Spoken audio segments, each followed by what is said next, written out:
Chapter 12 Ang pagkamatay ni Guillermo. Pagkatapos pag-uusap nila Gabby at Kath ay malungkot umalis si Gabby sa hospital at nag-realize niya iba si Kath sa mga babae, madali magpatawad dahil si Kath ay hindi basta-basta magpatawad pero gagawin ang lahat ni Gabby para magpatawad siya ni Kath. Sa kotse habang nasa biyahe sila Gabby at Mang Edu ay bigla nag-ring ang cellphone ni Gabby tapos kinuha ni Gabby mula sa bulsa ng pantalon niya ang cellphone niya at nakita ni Gabby nang si Max ang tumatawag agad sinagot ni Gabby ang tawag. Hello, Max. Ba't napatawag ka? Kuya Gabby, si Papa. Si Papa? Ano nangyari kay Papa? Wala na siya. Ano wala na si Papa? Ano ibig mo sabihin? Patay na siya. Parang gumuho ang mundo sa narinig ni Gabby yon, sa sinabi ni Max dahil hindi pa ganun kay tagal magkakasama ni Gabby ang papa niya, saka pa nito mawawala. Tapos isang oras ay pumunta si Gabby sa bahay nila Max kung saan nakaburo si Guillermo.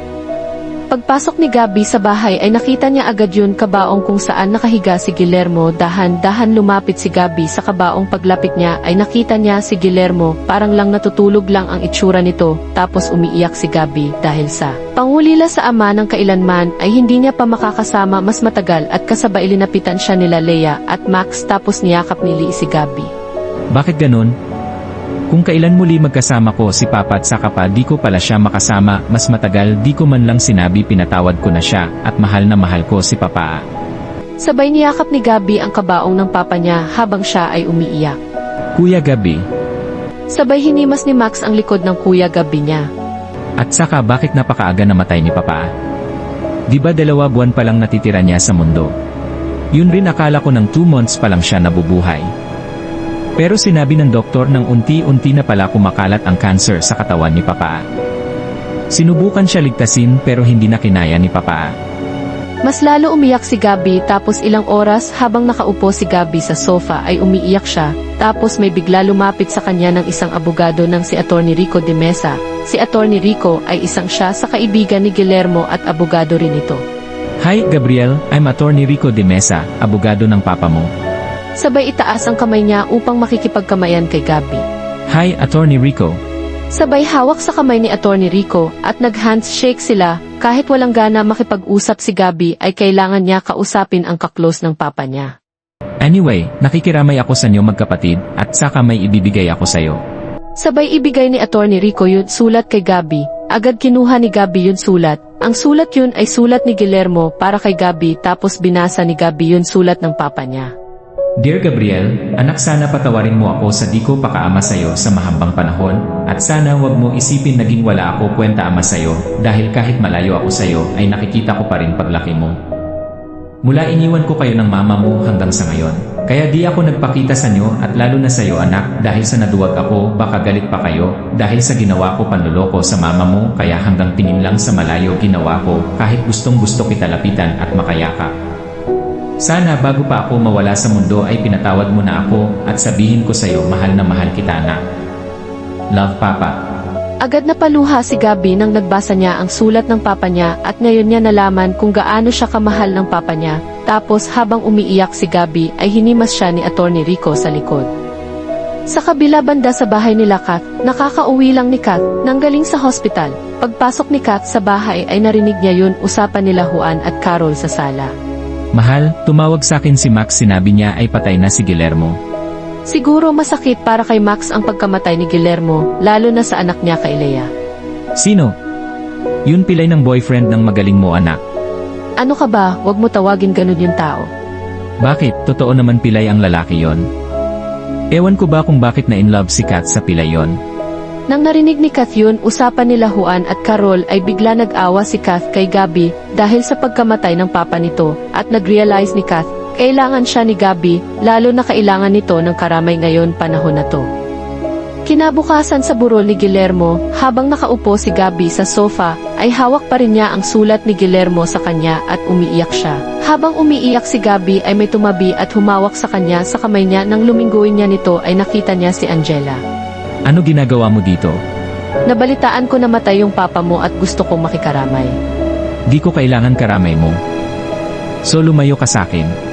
Sabay tumayo siya sa sofa at tumayo rin si Angela at hinawakan ni Angela yun braso ni Gabby. Gabi, gusto ko lang makaramay ka sa pagkawala ng papa mo. Kaya hayaan mo ako na damayan kita sa pinagdaanan mo. Sabay yakap kay Gabi yumakap rin si Gabi dahil kailangan niya ngayon yakap ng isang kaibigan. Sa kabila banda mag-isa lang si Kath pumunta sa burol ni Guillermo dahil kapag kasama niya mga magulang niya ay hindi siya lalapitin kay Gabi. Kaya nauna siya pumunta sa burol para damayan ni Kath si Gabi sa pinagdaanan nito at nawala ang galit ni Kath at palitan ito awa para kay Gabi. Pagpasok ni Kath sa bahay nila Max ay nakita niya agad sila Gabi at Angela nagyakapan sa harap ng kabaong ni Guillermo tapos agad lumabas si Kath dahil nasaktan siya sa nakita. Tapos habang lumalabas si Kath ay nakita siya ni Max habang si Max ay bumaba sa hagdanan. Pagbaba ni Max agad sinudan niya si Kath sa labas. Paglabas ni Max ay nakita niya si Kath at agad niya nito lapitan. Kath, salamat pumunta kayo sa burol ni Papa at saka nasaan sila Aling Carol at Mang Juan. Mag-isa lang ako pumunta dito dahil gusto ko damayan si Gabi sa pinagdaanan niya ngayon namatay ang papa niyo. Kaso may iba na nagdamayan sa kanya kaya aalis na lang ako. Condolence na lang. Tapos lalakad sana si Kath, kaso hinawak siya ni Max sa braso niya. Teka, pwede ba dito ka muna dahil kailangan ko kausap at karamay please. Okay. Agad pumasok sila Max at Kath sa loob ng bahay tapos habang naglalakad sila Max at Kath papunta sa kabaong ni Guillermo para sunilip at habang nakaupo ulit sila Gabi at Angela sa sofa ay nakita ni Gabi si Kath pero si Kath ay di niya pinansin si Gabi kahit nakita niya rin ito. Pagkatapos sumilip ni Kath sa kabaong ay umupo na sila ni Max sa kabila sofa habang si Gabi ay gustong gusto lapitan at yakapin si Kath pero wala siya ng lakas loob dahil alam ni Gabi galit pa sa kanya si Kath. At sa kalagitnaan pagkamatay ng papa niya, kaya di niya muna naiisip ang problema nila ni Kath. Kahit na sa akalooban niya ay kailangan niya si Kath sa panahon ito. Tapos ilang minuto habang nakaupo sila Gabi at Angela sa sofa ay itanong ni Angela si Gabi kung gusto nito ng tubig. Gabi, gusto mo ba ng water? Kukuha kita ng water para nakainom ka naman. CJ. Tapos tumayo si Angela sa sofa at lumakad papunta sa kusina para kumuha ng tubig. Sa kabila sofa nagpaalam si Max kay Kath na may kukunin siya sa kwarto. Kath, may kukunin lang ako. Sabay tumayo siya sa sofa tapos pumunta si Max sa kusina para kausapin si Angela. Sa kusina pagpasok ni Max ay nakita niya si Angela kumuha nito ng tubig sa water dispenser. Tapos agad linapitan ni Max si Angela. Oh, ano, kayo na ba ni Kuya Gabi? Nagawa mo ba ang pauutos ko sa'yo na akitin si Kuya? Oo Max, may nangyari nga sa amin ni Gabi nung nainuman kami. Pero di pa rin napasakin si Gabi, mahal niya yung chip yun pero ginawa ako ng paraan para magalit si Kath kay Gabi. Nung nagsisiping kami ni Gabi ay sinagot ko yun tawag ni Kath at narinig niya yun ginagawa namin ni Gabi. Sure ako galit na galit si Kath kay Gabi at maghihiwalay na sila.